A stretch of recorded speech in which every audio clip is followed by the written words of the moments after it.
पंचम और अष्टम बोर्ड परीक्षा आरंभ फेल हेले देबाकू पड़िबो सप्लीमेंटारी परीक्षा आरंभ है पंचम और अष्टम श्रेणी बोर्ड परीक्षा जातीय शिक्षा नीति अनुसार एथर पंचम और अष्टम श्रेणी रही पास फेल व्यवस्था अर्थात परीक्षा 30% मार्क रखिले पास करेंगे छात्र छात्री फेल हेले 6 सप्ताह भितर सप्लीमेंटारी परीक्षा देवे व्यवस्था को स्वागत करछन्ती अभिभावक तेबे त्रुटिशून्य परीक्षा परिचालना उपरे गुरुत्व देवाक परामर्श दैछन्ती मैट्रिक बोर्ड भली प्रथम थर पई एथर अष्टम श्रेणी रे छात्र छात्री दैछन्ती बोर्ड प्रक्रिया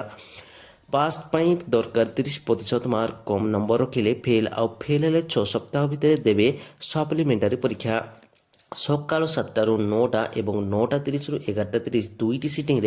होईची परीक्षा मैट्रिक परीक्षा भली स्ट्रंग रूम रे रही प्रश्नपत्र सकाल स्वतंत्र सुरक्षा स्कूल रे पहुंची प्रश्नपत्र परीक्षा पाई ब्लॉक स्तर रे स्वतंत्र स्क्वाड गठन करा जायछि प्रति स्क्वाड रे 3 जण लेखाएं सदस्य अछंती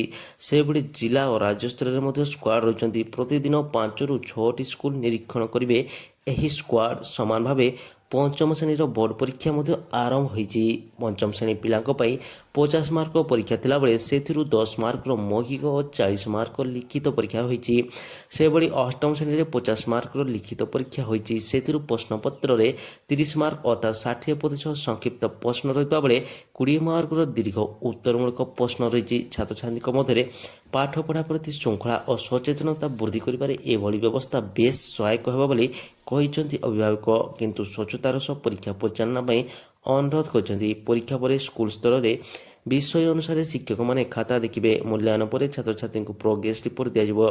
छात्र छात्री भविष्य प्रतियोगिता को नजर रखी गणशिक्षा विभाग पक्षर एभली व्यवस्था कर